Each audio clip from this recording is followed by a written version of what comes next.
자, 347쪽 맨 밑에 여러분 미등기 양도 한번 보죠. 이번 2018년도에 시험에 나왔었어요. 그래서 올해 또다시 나오기는 힘들지만 기본적인 개념 한번 확인하고 넘어가겠습니다. 자, 미등기 양도 보죠.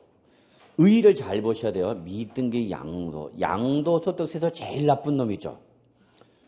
그죠? 네, 그러면 보죠. 토지나 건물, 뭐죠? 부동산 또는 부동산에 관한 권리를 취득한 자가 죄송합니다. 그 자산의 밑줄, 뭐를 안 한 거죠, 여러분? 취득에 관한 등기를 하지 않고 양도하는 걸 합니다. 취득 등기를 안 한 거죠. 그러면 여기서 여러분이 미등기 양도와 미등기 전매를 구분을 못 하신 분들이 꽤 있어요. 그래서 미등기 양도와 마치 미등기 전매를 같은 걸로 생각하시는 분들이 가끔가다 계셔갖고 사람을 돌아버리게 만드는데, 자, 양도소득세에서 말하는 규제 대상이 미등기 양도는 여러분 그 자산에 대한 등기부가 있는 겁니다. 여러분 등기부가 있는데 그 등기부에 자기 명의로 뭐를 취득 등기를 안 하고 못 하고, 여기는 안 한 거 안 하고 양도하는 걸 말하는 거예요. 여러분 고의적으로 안 했다고 보시면 돼요.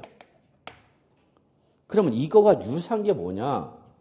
네, 이게 유사한 게 뭐냐? 등기부가 없어서 취득 등기를 못하고 양도하는 건 이거는 미등기 양도이다 아니다? 아닙니다. 이거는 미등기 양도가 아닙니다. 즉 규제 대상인 미등기 양도가 아니야. 그럼 위하고 아래하고 차이점은 뭐죠?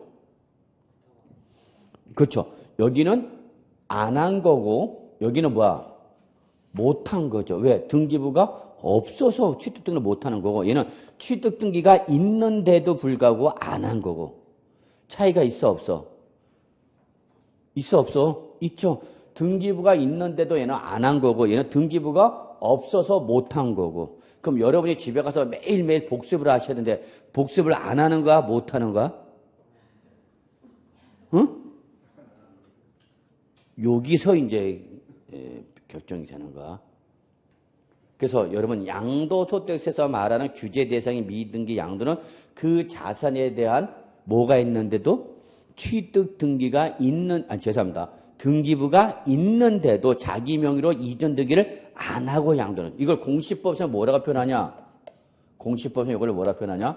중간 생략 등기랍니다. 그러니까 소유권 형태를 보면 갑으로부터 을한테 이전이 됐고 을이 보유하다가 을이 병한테 양도를 한 거죠. 그런데 을이 등기부상의 자기 명의를 살짝 뭐 한 거예요, 여러분? 빼놓은 거죠. 요걸 바로 뭐라는 거예요, 여러분? 미등기 양도라고 하는 거예요, 여러분. 그래서 미등기 양도냐, 미등기 양도가 아니냐 차이점은 안 한 것이 안 한 게 양도, 못한 것은 미등기 양도가 아니죠. 그러면 예를 들어서 이런 경우에 뭐가 있냐? 미등기 양도. 자, 건축법상 건축허가를 받지 아니한 무허가 건물이랍니다. 뭐다고요? 무허가 건물. 얘는 건축법상 건축허가를 받지 않았어. 그러니까 건축법상 건축허가를 받지 않은 건물이니까 등기부가 있어 없어? 없죠. 그러면 이 무허가 건물을 취득해서 양도하는 사람은 자기 명의로 등기를 해 못해? 못하는 거죠. 그러니까 얘는 미등기 양도가 아니란 얘기입니다. 이해하셨어요? 자, 예를 들어서 아파트 당첨권 양도했어요. 뭐 양도했다고요? 아파트 당첨권. 재개발, 재건축, 조합원, 입주권 양도했어요. 그럼 얘들은 양도할 당시에 등기부가 지금 있는 거야, 없는 거야? 응? 없는 거야, 없는 거. 그러니까 얘는 미등기 양도야, 아니야? 아니다고요. 미등기 양도가 아니다고요. 이해하셨어요? 예. 그래서 양도소득세에서 각종 공제와 70%로 무겁게 때리는 미등기 양도라는 것은 그 자산에 대한 등기부가 있는데도 취득 등기를 안 하고 양도하는 거다라는 걸 잊지 마시고요. 저거를 공시법에서 뭐라고도 표현한다? 중간 생략 등기라고도 한다. 이걸 우리는 양도세에 뭐라고 한다, 여러분? 미등기 양도란다. 근데 여러분, 그 347조 맨 밑에 이런 말이 있네. 미등기 양도로 보지 않는 경우가 있죠. 이게 이제 이번 2018년도 시험에 나왔던 건데, 또 나오기는 힘들죠. 근데 다음 페이지 보시면은,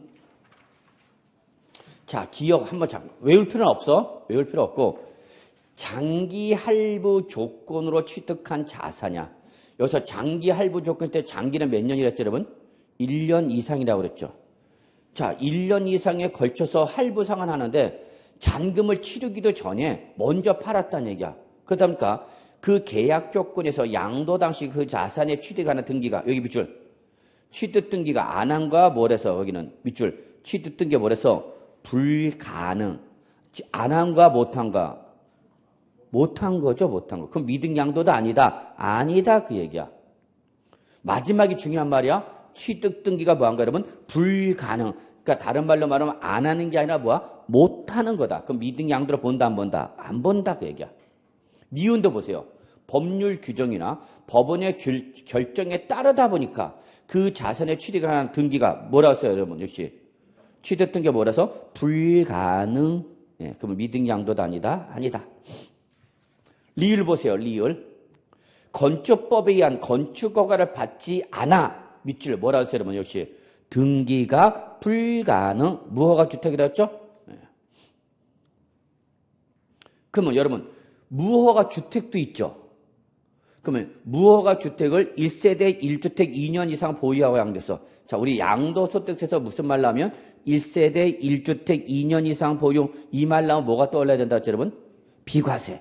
그래서 나는 1세대 1주택 2년 이상 보유, 다른 비과세 없고 모두 충족했는데 얘가 무허가 주택인가? 그럼 이 무허가 주택을 양도할 때 비과세를 받아 못 받아? 응? 또 엄마한테 물어봐야 돼? 1세대 1주택 2년 이상을 보유하였는데 무슨 요건 충족했다고? 무슨 요건 충족했다고? 비과세 요건. 그런데 얘가 건축법상 건축허가를 받지 않으며 무슨 주택이라고, 여러분? 무허가 주택이래.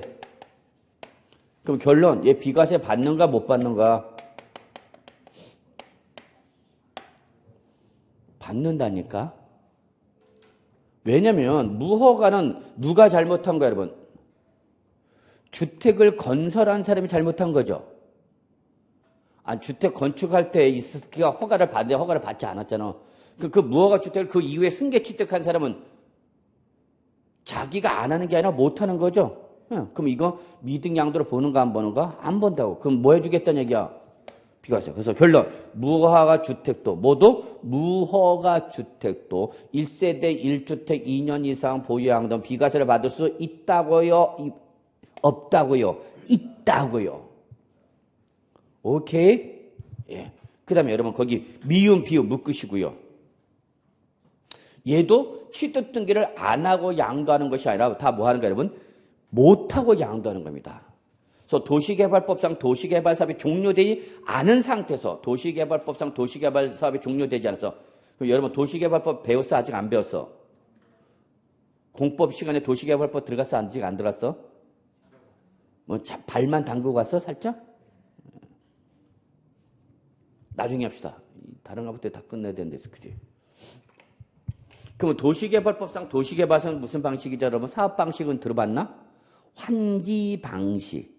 들어봤죠? 밖을 환자 쓴 거.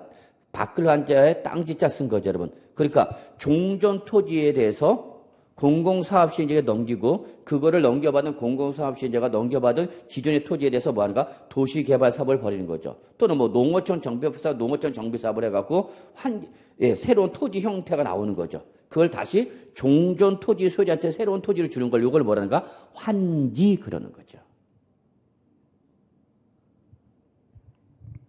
근데 환지가 결정되면 이제 이전 고시가 일어나, 여러분. 그래서 각자 이제 명의를 이전 고시해준다고. 등기해준다고. 그거 하기 전에 팔았다는 얘기야. 그러니까 등기를 안 하는가 못하는가? 못하는 거죠. 이게 시험에 나왔던 거죠. 또 비유. 건설업자가 공사 용역 대가를 취득한 자 밑줄 뭐예요, 여러분? 채비지. 채비지가 뭐예요, 여러분? 그거죠? 다 알아들으시죠? 공법 시간 했어? 보류지 채비지 했죠? 채비지는 뭐예요, 여러분? 그거죠? 채비지는 뭐예요, 여러분? 비용으로 대체된 토지죠.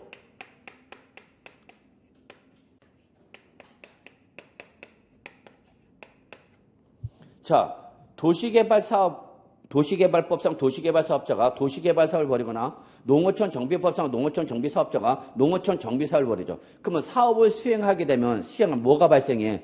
비용이 발생한단 말이야. 그럼 그 비용을 누가 부담해야 되는가? 수익자 부담의 원칙에 따라서 종전토지소유자가 부담을 해야 되는 거죠. 근데 종전토지소유자는 토지를 갖고 있지 돈을 갖고 있지 않죠.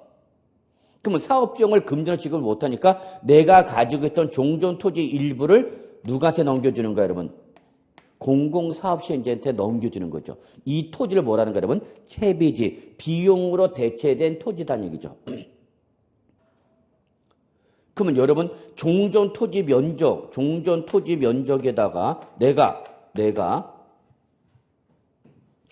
이 공공사업이 끝나고 나서 받아야 할 뭐가 있죠, 여러분? 권리 면적이 있죠. 내가 종전토지 면적이 얼마, 여러분? 100제곱미터였어. 그러면 공공사업이 끝낸 다음에 내가 받아야 할 면적은 100제곱미터냐는 얘기야. 아니야. 여러분 혹시 여기 들어갔나? 감보율? 들어간 것 같아? 안 들어간 것 같아? 네. 감보율이 적용이 돼. 감보율. 즉, 요 감별에 의해서 몇 프로냐? 50%다 봅시다. 감보율. 그럼 내 토지 면적이 얼마였어요, 여러분? 100제곱미터인데 종전토지 잡종지 임야 100제곱미터를 갖고 있다가 요게 도시개발사업을 정리하면서 이게 뭐로 바뀌는가? 택지, 대로 바뀌는 거죠.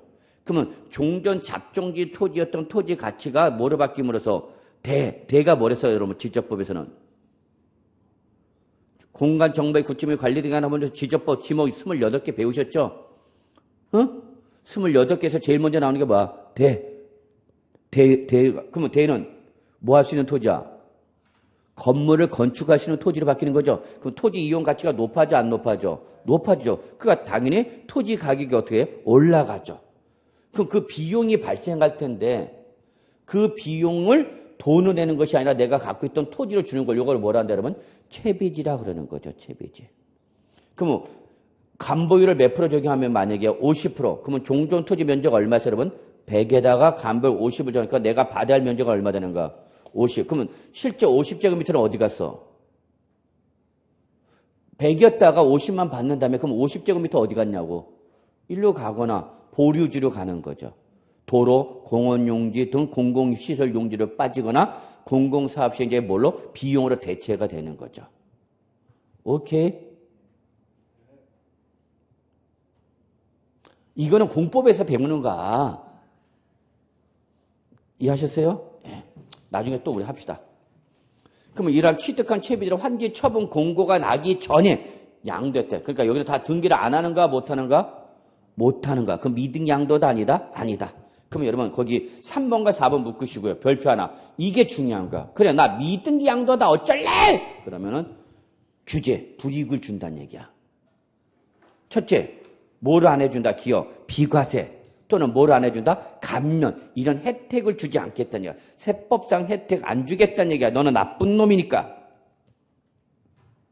둘째, 니은. 특별공제, 기본공제 받아? 못 받아? 못 받아. 그러다 보니까 얘는 장기보유 특별공제 금액과 양도소득 기본공제 금액이 없기 때문에 밑줄 양도책이 그대로 뭐가 되면서 양도소득 금액이 되면서 이게 그대로 양도소득 뭐가 되는가? 과세 표준이 되는 거죠. 그리고 디귿 양도소득세에서 제일 높은 세 몇 프로 두들겨 맞는다? 70%로 두들겨 맞는다. 70%. 그러나 4번 적용사항 아무리 미등기 양도를 하더라도 양도 차익을 계산할 때는 필요경비 공제받을 수 있다 없다? 있다라는 거. 필요경비 공제 준다. 그것만 보시기 바랍니다. 자, 그 다음에 신고납부 갑시다. 별표 3개. 아주 중요한 내용이죠. 별표 3개. 자, 요거 봅시다. 자, 소득세는 무슨 세라고 그랬죠, 여러분? 기간세입니다. 그랬어, 소득세는. 매년 언제부터? 1월 1일부터. 언제까지? 12월 31일. 그래서 1년을, 즉, 소득세법은 영년주의. 영년주의는 뭐냐? 달력에서 가사는 거야, 달력. 그래서 달력, 우리 이제 올해 다 갔죠. 이제 우리 새해 달력도 되죠. 그래서 새해 첫 달력표면 뭐가 나오죠, 여러분? 1월 1일이 나오죠. 그 뭐고 새 마음 새 뜻을 결정하겠죠. 올해는 열공해서 공인중개사 시험에 꼭 합격해야지. 올해는 담배 꼭 끊어야지. 못 끊죠. 그래서 1월 1일부터 언제까지 12월 31일 1년을 1과세 단위로 부과되는 거죠. 그러면 1년 동안에 벌어들인 소득이 돼서 12월 30일이 지나면 이제 1년이 확정되겠죠. 그러면 1년 동안 벌어들인 총수익금에서 필요금을 빼서 1년 동안 벌어들인 소득에 대한 소득세를 다음 연도 5월 1일부터 5월 30일 사이에 뭐 해야 되느냐? 신고하고 납부해야 됩니다. 언제까지? 소득 발생연도 다음 연도 5월 달에 뭐 하는 거예요, 여러분? 소득세를 신고하고 납부하는 거죠. 그래서 매년 5월은 뭐 하는가? 소득세 신고 납부다 그랬죠. 다만 직장 등을 다니신 분은 근로소득을 받으신 분은 근로소득을 받을 때마다 받는 금액에다 뭐를 원천징수를 다 했죠. 원천징수. 그래서 원천징수에 매달 난 거예요. 그리고 그 금액을 1년 단위로 합산해서 우리 2월 달에 뭐 한다고 그랬죠, 여러분? 1월 달에 연말정산, 2월 달에 이제 소득세 환급받거나 추가 납부해야 되는 거죠. 그래서 뭐 대부분 소득세는 환급받는 구조로 될 수밖에 없기 때문에 우리 환급액을 13월에 급여 뭐 이런 말도 많이 표현해요. 저도 은행 다닐 때는 소득세 환급받으면 그걸 집에 안 갖다 주고 제가 중간에 띵거 먹었어요. 유일하게 먹을 수 있는 건 그것밖에 없어, 집에 있을 때. 다 뺏기니까. 돈 벌면 엄마한테 다 갖다 줘, 안 갖다 줘? 다 안 갖다 줘? 잘했어. 그래서 소득세는 몇 년 단위로 가세한다 그러면 1년 단위로 가세합니다. 그런데 여러분, 저는 올해 부동산을 3번을 양도했어요. 3번을.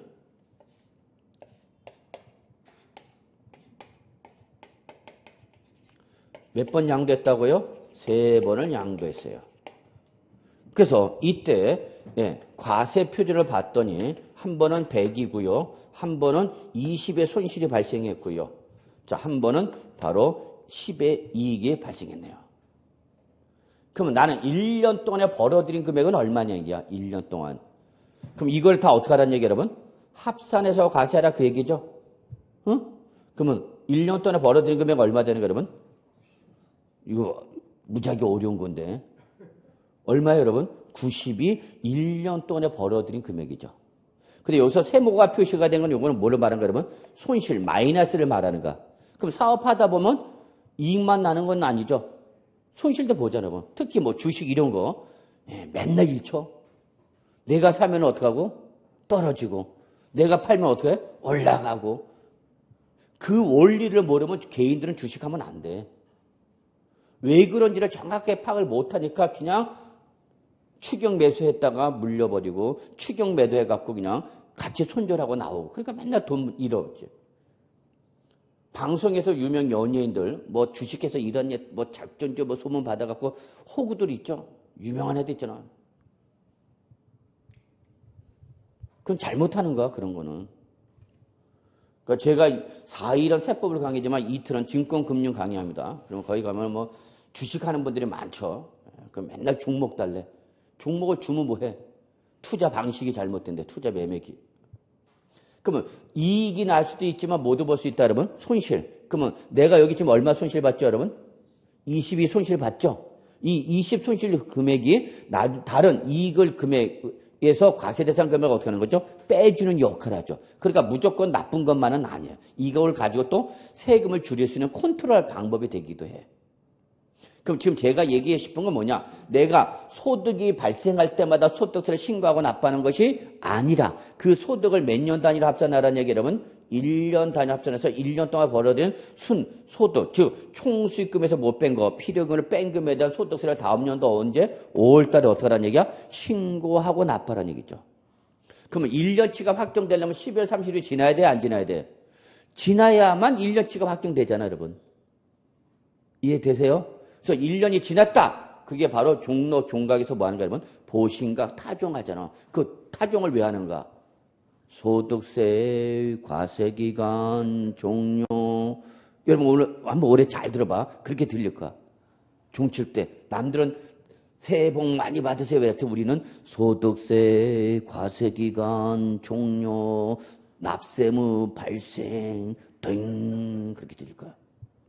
그러면 1년 동안에 벌어들인 소득이랑 소득세 다음 연도 언제 내라는 얘기야, 여러분? 5월 달에 내라 그 얘기야. 이해하셨나요? 그런데 말입니다. 여기서 잠깐 생각해봐. 그러면 과세관청은 1년 동안에 벌어들인 소득에 대한 소득세는 언제가 돼야 들어오는 거야, 여러분? 내년도 5월 달 돼야 돈이 들어오는 거죠.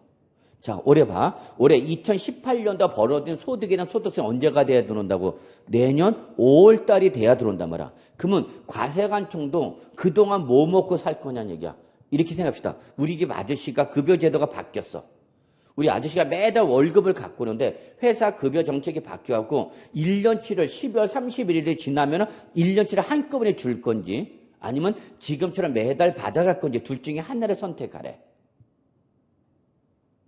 그럼 여러분은 매달 받아간다? 1년치 한꺼번에 받아간다? 매달 받아가실 거예요? 아니면 1년치를 12월 30일 끝나서 1년치를 한 번에 받아가실 거예요? 매달 받아가야죠, 매달. 왜? 왜? 그동안 뭐 먹고 사냐고, 1년 동안. 우리는 매달 아저씨가 매월 갖고 오는 월급의 주기가 길어, 짧아? 길죠. 빨리 매일 월급 갖고 왔으면 좋겠죠.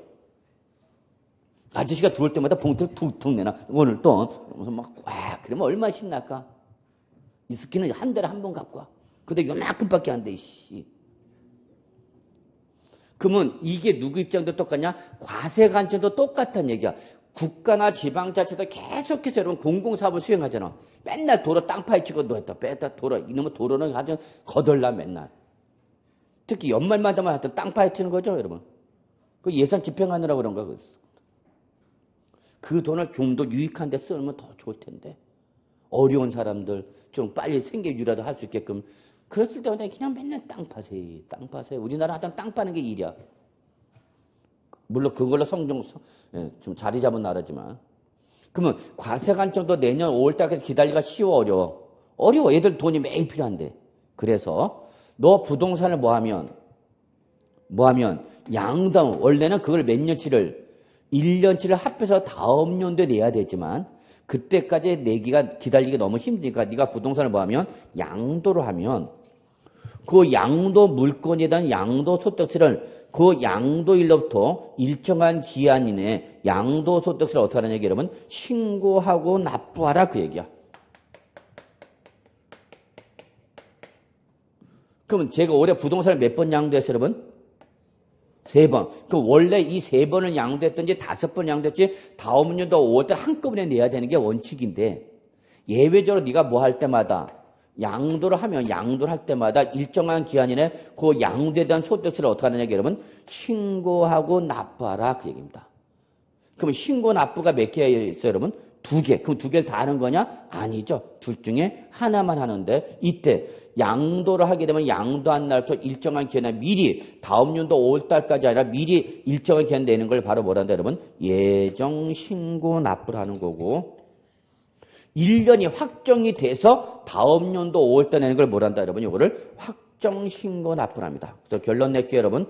양도소득세 신고 납부는 몇 가지가 있다? 2가지가 있어. 다시 한번 양도소득세 신고납부 몇 가지? 2가지. 첫째 뭐와? 예정신고와 뭐야 여러분? 확정신고 2가지가 있다 그 얘기야.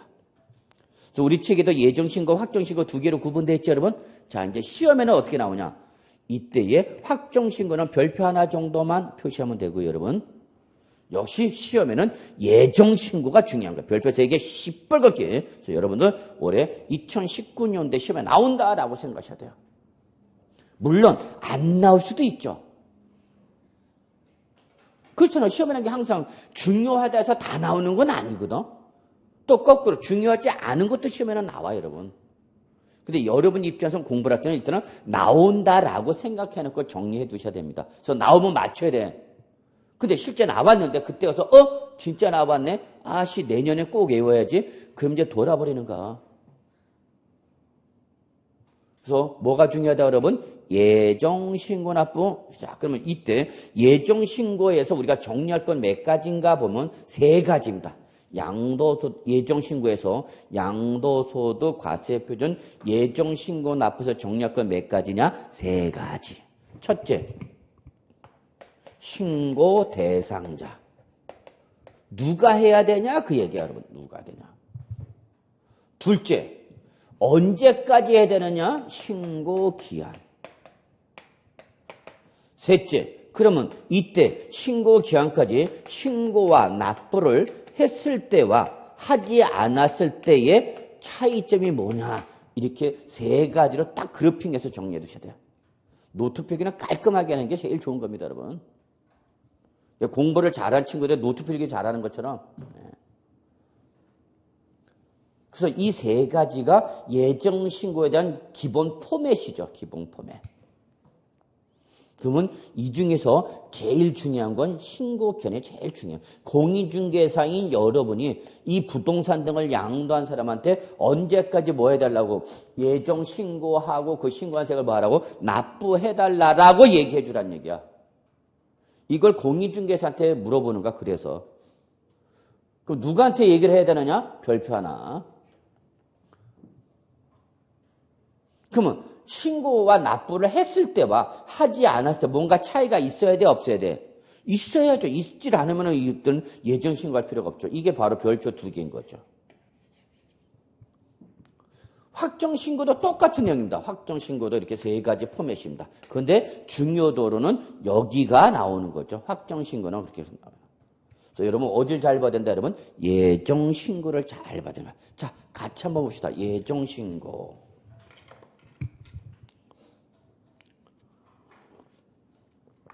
자, 신고 의무자가 있네. 별표 하나 쳐놨죠? 그러면 예정신고는 누가 하는 거냐? 그 얘기야. 윗줄. 양도소득세 과세 대상을 양도한, 옆에다 적어. 양도소득세 납세무자는 다 하는 거야. 당해년도에 양도소득세 과세 물권을 양도함으로써 소득세 납세무가 발생한 사람은 다 뭐 해야 되는 거야, 여러분? 예정신고해야 된다. 그 얘기입니다. 예정신고. 다만, 윗줄. 파생상품은 예정신고 의무가 없어요. 그럼 다른 말로 말하면 예정신고는 뭐 양도했을 때? 부동산 등과 주식을 양도했을 때. 예정신고를 하는 거고, 파생상품은 예정신고 의무가 없다. 그 얘기입니다. 근데 양도를 하는 거 아니어서 밑줄 시험에 이제 여기 나왔던 거죠. 양도 차익이 없거나 양도 차익이 없다는 건 뭐예요, 여러분? 양도 가액과 뭐 필요 경비를 뺐더니 얘가 같으면 어떻게 된 거예요, 여러분? 양도 차익이 나와 안 나와? 안 나오겠죠. 양도 가액 필요 경비가 같은 금액이면. 거꾸로 양도가액보다 필요금액이 더 크대. 뭐가 발생한 거야, 이 사람은? 손실이 발생한 거죠. 이걸 뭐란다, 여러분? 양도차손이라 그러는 거죠. 그래서 거기 밑줄 뭐가 없거나 양도차익이 없거나, 즉 양도가액과 필요경비가 같거나, 또는 양도가액보다 필요경비가 더 커서 뭐가 발생했다, 여러분? 양도차손이 발생했다 하더라도 뭐는 하라? 신고는 하라 그 얘기입니다. 신고는 해야 돼. 왜 신고를 해야 되는 거죠, 여러분? 내가 양도차익이 없거나 양도차손이 발생했다는 사실 자체를 뭐 하라는 얘기야? 신고를 하라는 얘기죠. 신고 자체도 안 하면 얘가 납부할 게 있는데도 납부를 안 하는 건지, 납부할 게 없어서 납부를 안 하는 건지 과세관청이 알아 몰라? 모르죠. 자, 오늘 저녁에 여러분이 집에 가셔갖고 이제 우리 아저씨 오기만 기다리고 있어. 6시가 올 때까지. 그래서 아저씨가 6시에 컴백할 때 이제 맛있는 저녁을 해주려고 이제 막 지지개도 뽀글뽀글하고 막 밥도 하고 막 요리 다 해놔놓고서 기다리는데 이스키가 안 들어와. 오랜만에 밥 한 끼 먹이려고, 응? 그동안 공부하느라고 밥도 잘 못 챙겨줬잖아. 잘만 챙겨줬어? 근데 얘가 안 들어와. 그러면 여러분, 아저씨가 연락이 없어. 그럼 이게 먹고 들어오는 건지 안 먹고 늦게 들어온 건지 알 수가 있어 없어? 없어. 그럼 뭐라도 해달라는 얘기야. 전화라도 해달라는 얘기죠. 야, 내가 늦어. 근데 밥은 안 먹고 들어가니까 또는 먹고 들어갈 거야. 액션을 취해달라는 얘기죠. 똑같아. 누구도 과세관 정도. 내가 양도 차익이 없거나 양도 차손이 발생하면서 납부세액이 없다. 그럼 납부세액이 없다는 걸 뭐는 해달라는 얘기 여러분? 신고는 해달라는 얘기죠. 그러면 출제는 시험에 이걸 어떻게 내냐? 시험 어떻게 내냐?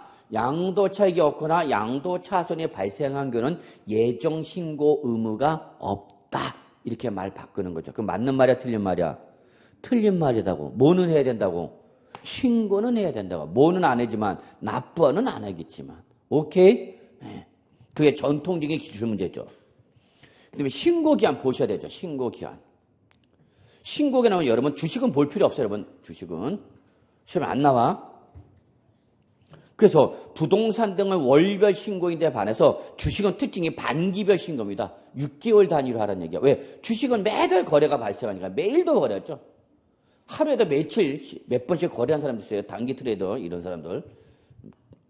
폭망의 원천이죠. 그래서 부동산은 월별인데 여러분 원칙과 예외 구분하셔야죠. 그럼 시험에는 출전이 원칙을 물어보는지 예외를 물어보는지를 잘 확인하셔야 되는 거야. 그 원칙은 뭐라 했어요, 여러분? 양돌이 속한 달에 말일로부터 몇 월 이내에서 여러분 2개월 이내 됐죠? 여기 동그라미 말일 기준이야. 양도일 기준이 아니라 양돌이 속한 뭐 말일 기준이야. 말일로부터 몇 월 이내 여러분 2월 이내. 그럼 예를 들어서 자 2018년 7월 6일 날에 양도를 했어요, 여러분. 2018년 언제? 7월 6일 날에 양도했다. 그럼 예정 신고기는 언제가 되는 거야? 응? 언제까지 예정 신고가 된다고? 2018년 7월 6일 날 양도했으면 양들이 속한 달에 말일 언제야? 7월 말부터 몇 월 이내다고? 2월 이내니까 언제야? 9월 말일이죠. 뭘 어려워해. 그러니까 이렇게 물어보면은 그냥 7월 월에다가 몇 월 더해주고 2월을 더해주고 말일로 몰아가면 되는 거죠. 응? 자, 그러면 3월 6일 날 양도해서 언제까지 예정신고였니? 5월 말. 그냥 2 더해주고 말일로 가라니까. 11월 6일 날 양도했으면 1월 말, 다음 연도 말. 그렇게 가는 거예요, 여러분. 오케이? 예. 그래서 양들이 속한 달에 말로서 몇 월 이내다? 2월 이내다.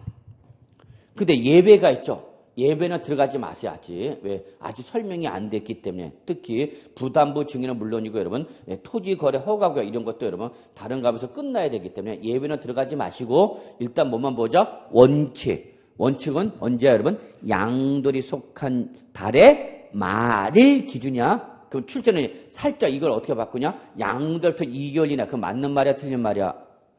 양돌부터 2개월 이내 예정 신고된다. 그럼 맞는 말이야, 틀린 말이야? 틀린 말이라고. 양도일부터 2개월 이내가 아니라 양들이 속한 달에 말일로부터 2월 이내다고. 오케이? 됐어요? 예. 자, 그 다음에 다음 페이지 확정신고 있죠. 확정신고는 언제 하는 거예요, 여러분?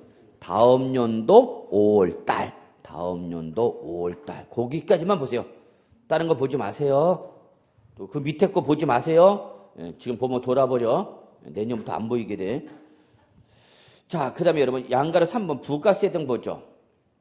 양도소득세 납세 의무자는 자 밑줄 납부세액에 대해서 무조건 몇 프로를? 10%. 하여튼 소득세는 몇 프로를? 10%를 뭘로 내야 된다고 해서 여러분 지방소득세를 내야 되는가? 하여튼 소득세. 그럼 뭐가 쫓아나온다? 지방소득세 몇 프로? 10%. 이때 지방소득세는 여러분 밑줄 부가세가 아니라 독립세입니다. 독립세.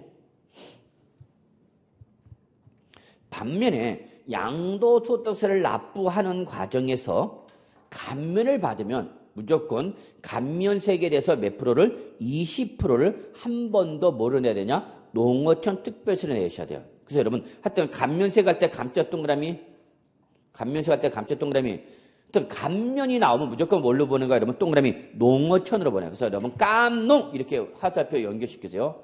깜농 감면세액이 나오면 무조건 어디로 간다? 농어촌 특별세에서 이걸 어떻게 했어요, 여러분? 깜농 몇 프로? 여기는 20%죠. 20%.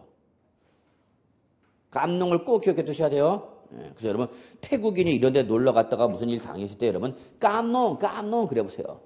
그럼 태국 가면 여러분 깜농이 니쿤보다 더 유명해.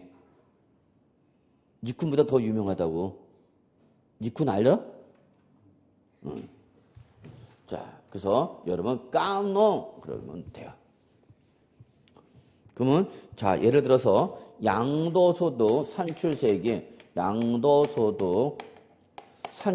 100이 나왔어. 얘가 100이 나왔는데 얘가 감면 대상이다 보니까 세액을 감면을 받은 게 얼마를 받았냐? 세액 감면을 40% 감면 받았다 봅시다. 세액 감면 몇 프로? 40%. 그러면 요 산출세액의 매를 얼마를 40을 뺀 금액으로 뭐 하라는 얘기 여러분? 납부하라 그 얘기야. 그러면 이 양도자는 납부할 세액은 얼마가 되는 거예요, 여러분? 60이 되는 거죠? 원래 산출세액은 얼마 나왔지만 100이 나왔지만 조세 특례 제한법 등에서 뭘 받았어요? 얘는 감면, 몇 프로 감면받아 가정해서 40%. 그러면 산출세액의 몇 프로를 40% 어떻게 하라는 얘기야? 빼란 얘기죠. 그래서 뺀 금액으로 뭐 하라는 얘기야? 납부하라는 얘기죠. 그럼 순수하게 납부할 세액은 얼마 이러면 60이 되는 거죠. 그러면 이때에 요 납부할 세액의 몇 프로? 10%. 10%는 얼마야, 여러분? 60의 10%가 얼마? 6. 요 놈은 뭐로 내라는 얘기, 여러분? 요거는 뭐로 내라고요? 지방소득세로 내라 그 얘기야. 오케이? 근데 이 사람이 납부를 하는 거 가지고 뭘 받은 게 있네? 뭘 받은 게 있어? 감면을 받은 게 있죠? 그럼 그 감면세액에 대해서는 몇 프로를? 감면세액에 대해서는 몇 프로를? 20%를. 그럼 20%가 얼마야? 8이죠. 8을 뭐로 내라는 얘기 여러분? 농어촌 특별세로 한 번 더 내라 그 얘기입니다. 그럼 결론. 얘는 소득세 얼마 내고? 60을 내야 되고, 그 다음에 지방소득세를 얼마 내야 되고, 6을 내야 되고, 농어촌 특별세를 얼마 내야 된다니까? 8을 내야 된다 그 얘기야. 이해하셨어요? 네, 거기에 바로 여러분 거기 부가세 등에 나와 있는 내용입니다. 자, 그 다음에 양도소득세도 여러분 분할 납부가 인정됩니다. 분할 납부. 두 번으로 나눠서 내는 걸 말하는데, 자, 이때 양도소득세에서 분납 대상자 밑줄칩니다. 납부할 세액이 얼마 초과할 때? 1000만 원을 초과하는 사람만이 분납을 할 수 있습니다. 옆에다 적어놔. 재산세는 500만 원 초과야. 재산세는 500만 원 초과. 그다음에 종부세는 올해부터 2019년부터 개정돼서 250만 원 초과로 바뀌어. 이거 내년 이제 바뀌는 거야. 그래서 재산세는 얼마 초과? 500만 원 초과. 종부세는 얼마 초과? 250만 원 초과. 양도세는 얼마 초과? 1000만 원 초과. 이 사람들이 분납 대상자다. 자, 그렇게만 보세요, 여러분. 자, 그래서 여기까지 해서 여러분 우리 입문 과정 마무리 시킬게요. 그래서 뭐 우리 11월 달부터 오늘까지 뭐 6주에 걸쳐서 기본적인 입문 과정입니다. 그러니까 세법이 이런 거다라는 것만 맛을 본 겁니다. 우리 아예 본 진도는 들어가지 않았고요. 내년 1월부터 이제 우리 기본서 본 진도 나가면서 정리, 우리 이제 실제 시험 대비 공부한다 생각하시고요. 여러분은 지금까지 했던 거 크게 신경 쓰지 않으셔도 뭐 저는 큰 무리는 없다. 아, 세법이 이런 거 공부하는 거야 라는 것만 알아주셔도 큰 도움이 되지 않았을까 생각하면서, 자, 여기까지 해서 강의 마무리하겠습니다. 수고하셨습니다.